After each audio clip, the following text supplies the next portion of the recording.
ഞാനൊരു web series കണ്ടപ്പോൾ മാനസികമായിട്ട് ഞാൻ ഇമോഷണൽ ആയി പോയിട്ടാണ്. ആ വെബ് സീരീസിന്റെ പേര് operation Safed Sagar the untold story of the Kargil war. വെച്ചിട്ടുണ്ടെങ്കിൽ നമ്മളെ കാർഗിൽ യുദ്ധത്തെ ആസ്പദമാക്കിയിട്ടാണ് ഈ ഒരു വെബ് സീരീസ് ചിത്രീകരിച്ചിട്ടുള്ളത്. ഇതിൽ അഭിനയിച്ചവര് എല്ലാവരും ഇതിൽ അഭിനയിക്കലായിരുന്നു, ജീവിക്കുന്നു.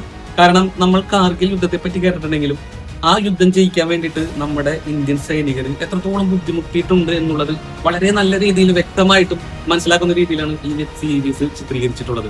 കാരണം നമ്മളെ ബോർഡറുകളെല്ലാം പാകിസ്ഥാൻ സേന കരസ്ഥമാക്കിയ സമയത്ത് നമ്മൾക്ക് ജയിക്കാനായിട്ട് യാതൊരു സ്കോപ്പും ഇല്ലാതിരുന്ന സമയത്ത് നമ്മളുടെ ഇന്ത്യൻ എയർഫോഴ്സ് അവരുടെ മിടുക്ക്, അവരുടെ ബുദ്ധി, അവരുടെ കഴിവ് ഉപയോഗിച്ചിട്ട് കാർമേഘങ്ങളുടെ മുകളിൽ കൂടി പോയിട്ട് 10,000 അടി മുകളിൽ നിന്ന് ബോംബുകൾ കറക്റ്റ് സ്പോട്ടിലേക്ക് വർഷിച്ചുകൊണ്ട് ഓരോ ബോർഡറും അവർ കീഴടക്കുകയായിരുന്നു ഇന്ത്യൻ മിലിറ്ററിയുടെ സഹായത്തോടെ. അപ്പൊ ആ ഒരു ഓരോ ഭാഗങ്ങളും വളരെ നല്ല രീതിയിലാണ് ചിത്രീകരിച്ചിട്ടുള്ളത്. അപ്പൊ നമ്മ ഇത് കാണും, പാകിസ്ഥാൻ നമ്മളെ ആക്രമിക്കാൻ വേണ്ടിയിട്ട് പല കാര്യങ്ങൾ ചെയ്യുമ്പോൾ അതിനെല്ലാം തകർക്കാനായിട്ട് ഇന്ത്യൻ സൈനികരുടെ ബുദ്ധി ഉപയോഗിക്കുന്നത് കാണുമ്പോൾ സത്യം പറഞ്ഞു കഴിഞ്ഞാൽ നമുക്ക് ഇന്ത്യയിൽ ജീവിക്കാൻ പറ്റിയ ഒരു അഭിമാനമായിട്ടാണ് എനിക്ക് തോന്നുന്നത്. കാരണം അത്രയും ഡെഡിക്കേഷൻ, അത്രയും ഡെഡിക്കേറ്റഡ് ആയിട്ടുള്ള സൈനികർ. കാരണം വെച്ചിട്ടുണ്ടെങ്കിൽ എന്തൊരു കാര്യത്തിനും അതിനുള്ളൊരു സൊല്യൂഷൻ കണ്ടുപിടിക്കാനായിട്ട് നമുക്ക് യുദ്ധം ജയിച്ചേ പറ്റൂ. ആ യുദ്ധം ജയിക്കാനായിട്ട് ഏതൊരു സൊല്യൂഷൻ കണ്ടുപിടിക്കാനായിട്ടുള്ള കഴിവുള്ള നമ്മളുടെ ഇന്ത്യൻ സൈനികരുടെ ബുദ്ധി ഇന്ത്യയാണ് ഈ യുദ്ധം ജയിക്കാനായിട്ട് പ്രധാനപ്പെട്ട ഒരു കാരണം. സത്യം പറഞ്ഞു കഴിഞ്ഞാൽ പാകിസ്ഥാൻ എല്ലാ യുദ്ധങ്ങളിലും നമ്മളായിട്ട് നടത്തിയ യുദ്ധങ്ങളൊക്കെ തോറ്റിട്ടും അവർ വീണ്ടും യുദ്ധത്തിൽ വരുന്നതാണ് ഏറ്റവും വിഷമം പിടിച്ച കാര്യം. ഒരിക്കലും ജയിക്കില്ല എന്നുള്ളത് പാകിസ്ഥാൻ വ്യക്തമായിട്ട് അറിയാമെങ്കിൽ പോലും അവര്